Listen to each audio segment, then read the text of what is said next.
You know that feeling when life is going suspiciously well, and then bam, a wild Karen appears? Yeah. That was me, living my peaceful life in a house I owned outright, only to have my personal nightmare show up with a clipboard and a superiority complex. Let me set the scene. I live in a nice, quiet neighborhood.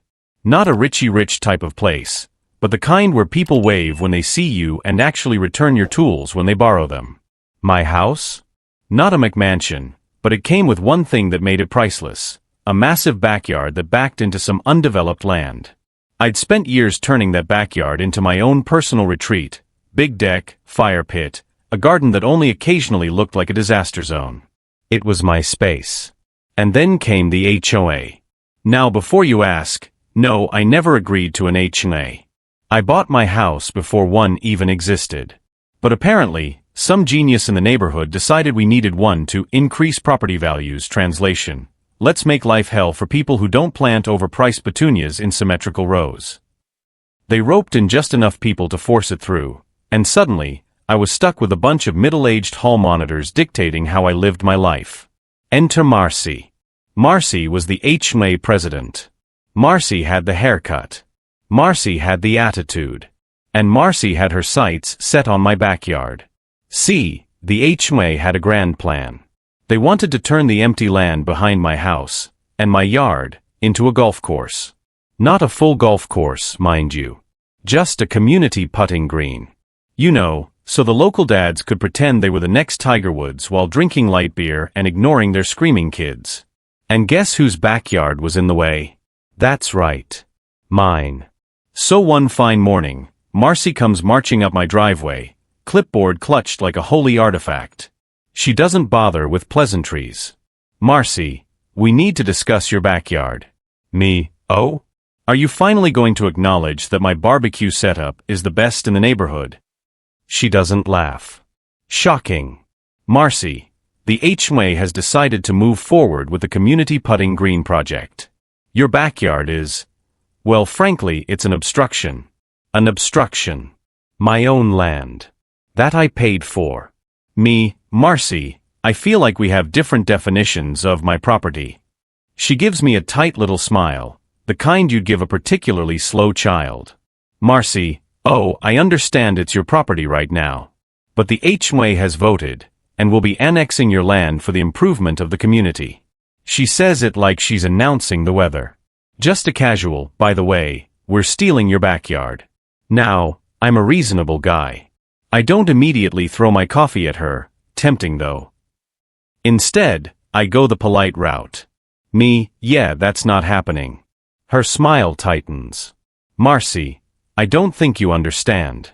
This isn't a request. At this point, I know she's full of it. There's no legal way they can just take my land. But she's so smug, so sure of herself, that I can't help but poke the bear. Me, oh? And how exactly do you plan to do that?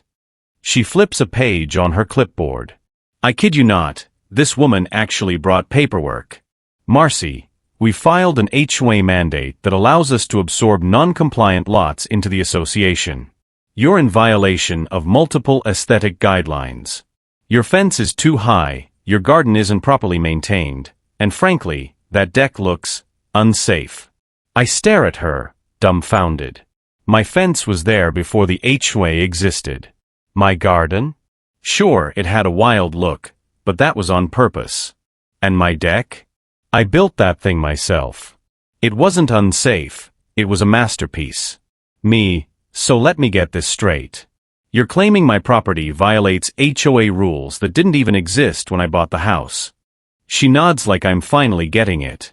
Marcy, exactly. And because of that, we have the right to reclaim the land. You'll be compensated, of course. Oh, this I had to hear. Me, how much? She beams. Marcy, a very generous $500. I choke. $500. For my entire backyard. At this point, I decide to drop the nice guy act. Me, Marcy, let me make this crystal clear. You're not getting my backyard. Not for $500. Not for $500,000. Not for any amount. And if you try to force this, you're going to have a very bad time. She doesn't flinch. In fact, she looks amused. Marcy, well, I'm sorry you feel that way. But the board has already made its decision.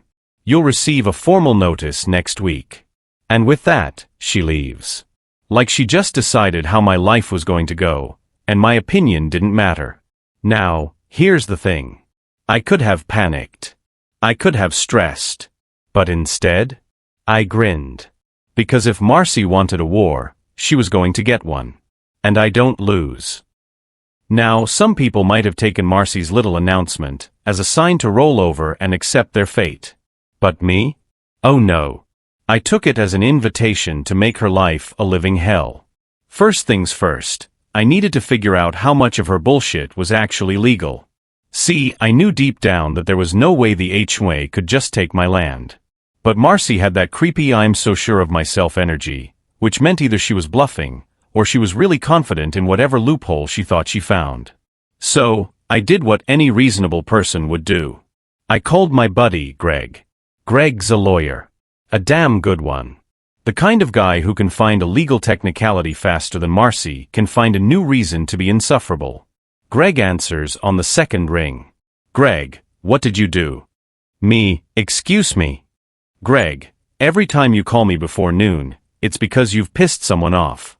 Fair. I give him the rundown. The HOA, Marcy, the golf course, the ridiculous claim that they could just absorb my land. There's a long pause. Then Greg laughs. Like full-on, wheezing. Greg, dude. That's the dumbest thing I've ever heard. She can't do that. Me, you sure? Because Marcy strutted up here like she was supreme overlord of backyards. Greg, I'll double-check the specifics, but I can already tell you she's full of it. They can't enforce HOA rules on a property that wasn't part of the HOA when it was bought. And they sure as hell can't just take your land. Good. Now I had legal confirmation that Marcy was, indeed, a delusional tyrant. But I wasn't just going to sit back and wait for her next move. Oh no. It was time to play offense. First, I took a little stroll around my yard with a tape measure. See, Marcy had oh so kindly pointed out that my fence was a problem. Too high, she said. Not compliant. Well, guess what, Marcy? Turns out, it was 1 inch below the county's maximum height regulation. But why stop there? That weekend, I made a few improvements. Added motion-activated floodlights. The kind that turns night into day if you so much as breathe too close to my property. Installed cameras. High resolution, night vision, motion tracking. If Marcy so much as blinked in the direction of my yard, I'd have it on film. Reinforced the fence. If she was going to whine about it, I might as well make it extra sturdy. Bonus. Now it was basically a mini fortress. Now, you'd think this would have sent a message. You'd think Marcy would realize she was messing with the wrong guy. But no. A week later, a lovely little letter arrives in my mailbox. HOA letterhead. Formal tone. The works. The gist? My backyard is officially scheduled for annexation. The HOA will be conducting mandatory landscaping adjustments next month. Failure to comply will result in fines. Oh, and the best part? They had the audacity to include an invoice for the $500 compensation. At this point, I was actually impressed by Marcy's ability to be so confidently wrong. So, I did what any petty homeowner would do. I sent the letter straight to Greg. Greg, holy hell, they're really this stupid? Me, oh Greg. You have no idea. Greg, I'm drafting a response. In the meantime, do not respond to them directly. Let them dig their own grave. That was fine by me. I had other plans. See, Marcy and the HOA board had one fatal flaw. They assumed everyone in the neighborhood supported them. They thought people actually wanted their dumb little golf course. They were wrong. Because while I was gearing up for battle, I had a few casual conversations with my neighbors. Turns out, Marcy's power trip had pissed off a lot of people. She fined an elderly couple $200 because their flowers weren't HOA-approved colors. She tried to ban one guy's truck from the driveway because it wasn't aesthetically pleasing. She forced a single mom to repaint her front door 3 times because red is too aggressive. Oh, and guess what? The whole golf course idea? Nobody actually wanted it. So, I did what Marcy should have done. I organized a neighborhood meeting. Not an HOA-sanctioned one. A real one. In my backyard. With beer. And everyone showed up. People vented. People raged. And most importantly, people wanted Marcy gone. Neighbor Bob. She tried to fine me for having a basketball hoop in my driveway. Neighbor Megan. She said my kids' bikes couldn't be outside. Where the hell are they supposed to go? Neighbor Tom. She called my Christmas lights excessive. So we came up with a plan. Step 1. Gather signatures. Turns out, there was a way to kick Marcy off the board. We just needed enough votes. Step 2. Expose her bullshit. Turns out, she had been mismanaging funds. That $200 fine money? Yeah, it wasn't exactly going to community improvements.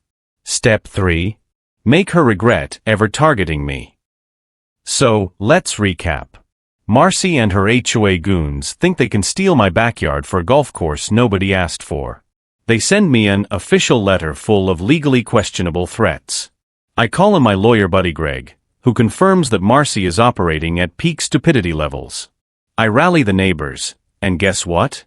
Nobody actually likes Marcy. So now, it was time to ruin her life. See, Marcy thought she had total control over the neighborhood.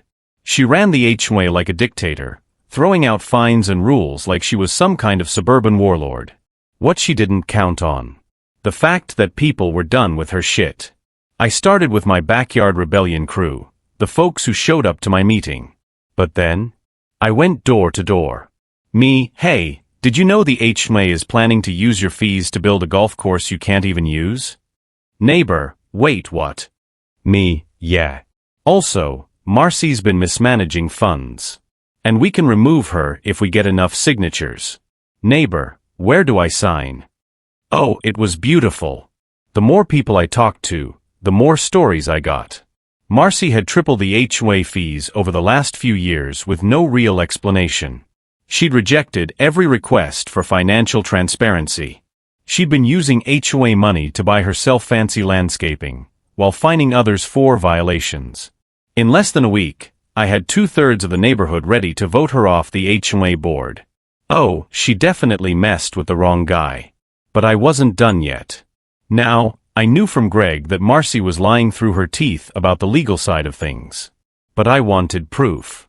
So Greg did what lawyers do best. He sent a formal request for HOA financial records on behalf of the community. See, under state law, HOA finances have to be accessible to homeowners. And Marcy? She had never shared a full breakdown of where the money was going. We expected her to stall. We did not expect what happened next. 3 days later, Greg calls me. Greg, holy shit. Me, that's a strong opener. What happened?